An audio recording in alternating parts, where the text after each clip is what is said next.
আপনারা যারা কথায় কথায় দেখাচ্ছেন বিস্ফোরক অভিযোগ আক্রান্ত মেরেছে, এত কথা লিখতে হচ্ছে কেন? একটা ছবি দেখান না। ওনার বাবা সম্বুৎসুক এক অভিযোগ করেন, মঙ্গল বৃহস্পতি শনি তার উল্টো দিকে করেন, আর রোববার দিন ঘুমান। তো অভয়ের বাবা যেটা বলছেন যে আমি যে ভিডিও পোস্ট করেছি সেটা ঠিক নয়, তো সেটা চ্যানেলগুলোকে বলুন না, আর আপনারা বলুন না ঠিক না। আপনার কি মনে হয় ঠিক না? আমি শুনতে চাইছি, কারণ আমি তো মিডিয়া থেকে নিয়েছি। আমার ভুল মানে তো আপনাদেরও ভুল না। কিন্তু কোথাও তো মিডিয়ার তরফে এটা বলা হয়নি যে কৌস্তব বাগচি, অন্তত বিশেষ করে এই আমাদের তরফে বলা হয়নি যে কৌস্তব বাগচি করে দিচ্ছেন। আপনি ভিডিওটি আমাদের স্ক্রিন থেকে নিয়েছেন এবং তারপর কোয়েশ্চেনটি লিখেছেন। এই কোয়েশ্চেন কিন্তু আমরাও তুলি। উনি তো কোশ্চেনের কথা বলেননি, উনি বলেছেন ভিডিও ঠিক না ভুল। আপনি বলুন এবিপি আনন্দে যেটা দেখিয়েছেন ঠিক না ভুল। আপনারা কি ফেক ভিডিও দেখিয়েছেন?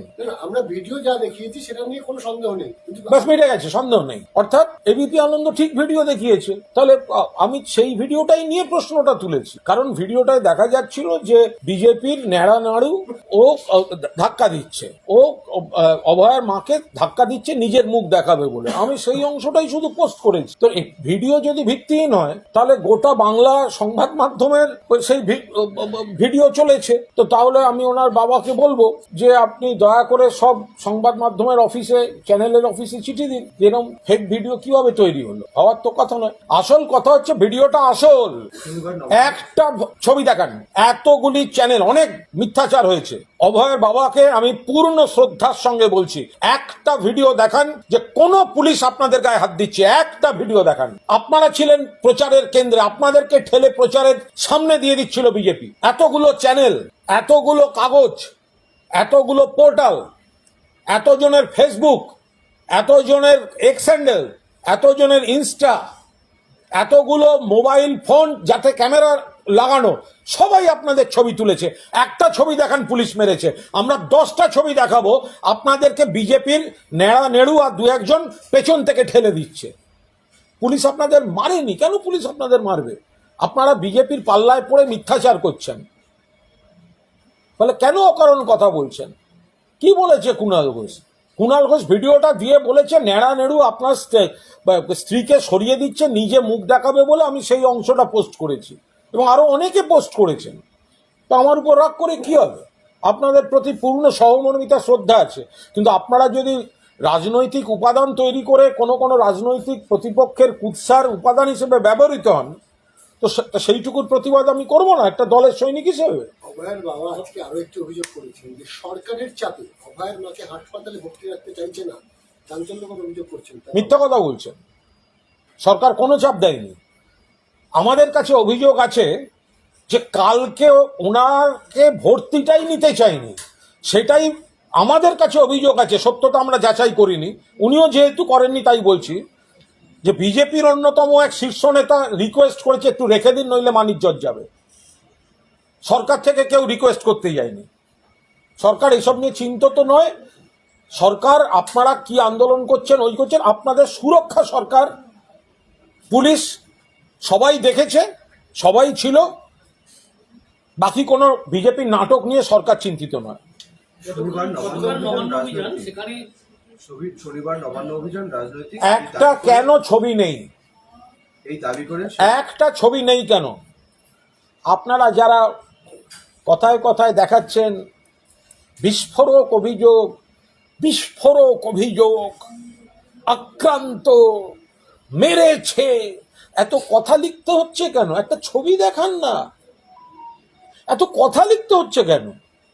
ব্রেকিং, আক্রান্ত অভয়ার মা, বিস্ফোরক অভিযোগ পুলিশ মেরেছে, লিখে লিখে সাপোর্ট দিতে হচ্ছে কেন? একটা ছবি দেখান না যে পুলিশ কোথাও কোনো আহত হওয়ার মতো কোনো কাজ করেছে। দেখাতে পাচ্ছেন না তো, তাহলে এই কথাগুলো বারবার বাড়িয়ে এই উত্তেজনাগুলো ছড়াবার চেষ্টা করছেন কেন? বাবা একটা অভিযোগ করছেন হাসপাতালের বিরুদ্ধে। ওনার বাবা সম্বুৎসুক এক অভিযোগ করেন, মঙ্গল বৃহস্পতি শনি তার উল্টো দিকে করেন, আর রোববার দিন ঘুমান। শনিবার নবান্ন অভিযান রাজনৈতিক এই দাবি করে সেই অভিযানে যোগ দেয়নি অভয়া মঞ্চ। অভয়া মঞ্চে রাজনীতি হচ্ছে বলে অভিযোগ নিজে। ওর বাবা আমায় কাল হোয়াটসঅ্যাপ করেছিলেন, আমি তার সঙ্গে কিছু হোয়াটসঅ্যাপ বিনিময় করেছি। যখন দেখেছেন আর উত্তর দিতে পারছেন না, তারপর থেকে আর সারাবার দিনেই। আমি আপনাদের বলছি, হোয়াটসঅ্যাপ করছেন কেন? আমাকে একটিবার বলুন, আমি ওনার সামনে থাকবো, আপনাদের সব চ্যানেল টেলিকাস্ট করুন, উনি আমার হোয়াটসঅ্যাপে বলছেন কেন কথা?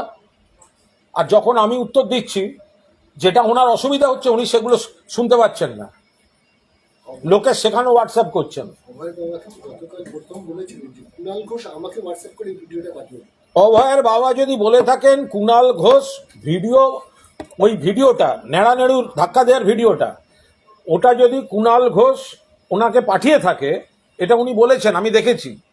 আমি সৌজন্য রাখছিলাম। আমি কি রাখছিলাম? সৌজন্য রাখছিলাম। কারুর ব্যক্তিগত কথা বা ব্যক্তিগত যোগাযোগ বলে দেওয়াটা আমার রুচি বিরুদ্ধ। উনি বলেছেন যে কুণাল ঘোষ ওনাকে পাঠিয়েছে, তার আগে ওনার লেখাটা হচ্ছে ভিডিওটা একটু পাঠিয়ে দিন। উনি চেয়েছেন, যে কেউ দেখতে পারো, ভিডিওটা একটু পাঠিয়ে দিন। না, আমি এই মুহূর্তে পুরোটা দেখাচ্ছি না, তার কারণ হচ্ছে আমার ওনার সঙ্গে অন্য কথাগুলো রয়েছে, যে ভিডিওটা একটু পাঠিয়ে দিন। উনি চেয়েছেন, আমি পাঠিয়েছি। এবং ওই ভিডিওটা ঠিক, তার কারণ হচ্ছে উনি তার উত্তরে লিখেছেন এই ঘটনাটা ঘটেছে পার্ক স্ট্রিটে এইচএসসি বোস উড়াল সেতুর মুখে, এটা উনি লিখেছেন। তারপরে কি করে বললেন ভিডিও? মিথ্যাচারের তো একটা লিমিট থাকবে। অভয়ের বাবা বলে যা ইচ্ছা মিথ্যা বলে যাবে, কুণাল ঘোষ ওই রসগোল্লা খাওয়ানো পার্টি নয়। আজকে বলছেন ফেক, উনি কাল লিখেছেন ভিডিওটা পাঠান, আমি পাঠাবার পর উনি লিখেছেন এইসব। আমি ওনাকে শ্রদ্ধা করছি, কি আশ্চর্য। ওনার মেয়ে মারা গেছে, আমরা সবাই এটা একটা বাজে ঘটনা।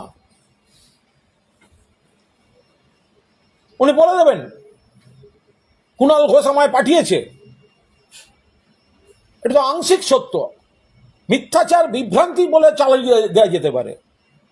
হ্যাঁ, আমি পাঠিয়েছি, কিন্তু তার আগে উনি লিখেছেন আমায় ভিডিওটা একটু পাঠান। অশ্বত্থামা হতটা বলছেন না ইতি গজটা বলছেন, কি কাণ্ড। আমি আবার বলছি, আমি পুরোটা এখনো দেখাচ্ছি না।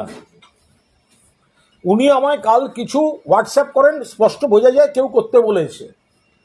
আমি পরম সহিষ্ণুতার সঙ্গে তার উত্তর দিয়েছি, এবং যেখানে যেখানে আর ওনাদের মুখে উত্তর নেই সেগুলোতে নীরব। তারপর দেখলাম উনি বলেছেন কুণাল ঘোষ আমাকে ভিডিওটা পাঠিয়েছেন। ঠিক বলেছেন, ঠিক বলেছেন, আমি পাঠিয়েছি, আমি পাঠিয়েছি। কিন্তু আপনি চেয়েছেন, আপনি চেয়েছেন, আমি তাই পাঠিয়েছি। আমি এটুকুও মিডিয়ায় বলতাম না। আপনার সঙ্গে আমার হোয়াটসঅ্যাপ কমিউনিকেশন ছিল, শুধু আজকের নয়, ঘটনার পরেও আমি কোনোদিন সেগুলো মিডিয়ায় নিয়ে যাইনি। কিন্তু আপনি হঠাৎ বললেন কুণাল ঘোষ আমায় ভিডিওটা পাঠিয়েছে, বললেন না তো আমি চেয়েছি। কিন্তু আজব কথা, যেটা জীবনে ওরা করতে পারবে না তাদের মধ্যে আবার ভাগ, এটা উচিত না উচিত না। ওদের 14 গোষ্ঠীর ক্ষমতা থাকলে একটা 356 করে দেখার যাক। ভারতী ঘোষ কাগজ মিডিয়ায় বলছেন কেন? আপনাদের দল তো নাচতে নাচতে সবাই তো বিজেপিতে গেছিলেন, তো বিজেপির নেতাদের বলুন, প্রধানমন্ত্রীকে বলুন, স্বরাষ্ট্রমন্ত্রীকে বলুন, বাজার গরম করছেন কেন? যেটা জীবনে হবে না সেইটা আবার উচিত না। আবার বলছি, বিজেপির 14 গোষ্ঠীর ক্ষমতা থাকলে রাষ্ট্রপতি শাসন জারি করে দেখার, রাষ্ট্রপতি ওদের দল ভেঙে দেবে। যে অগণতান্ত্রিক কাজ আমার দ্বারা হবে না। রাজনীতির কারণেই কি তিলোত্তমার এই আন্দোলনটা খেই হারিয়ে ফেললো? মানে গতকাল দেখলাম তার বাবা পুরোটাই তাই। ওর বাবা আমার ভাবা উচিত যে কি করলেন, যে বন্ধু বান্ধব বনাম বাবা মা দাঁড়িয়ে গেল দুটো মঞ্চ। কি করলেন, কি রাজনীতি আরো করলেন? ভালো ভালো খবর দেখতে সাবস্ক্রাইব করুন বাংলা হান্টের ইউটিউব চ্যানেল। বাংলা হান্টের আরো খবর দেখতে নজর রাখুন। বাংলা খবর মানেই বাংলা হান্ট।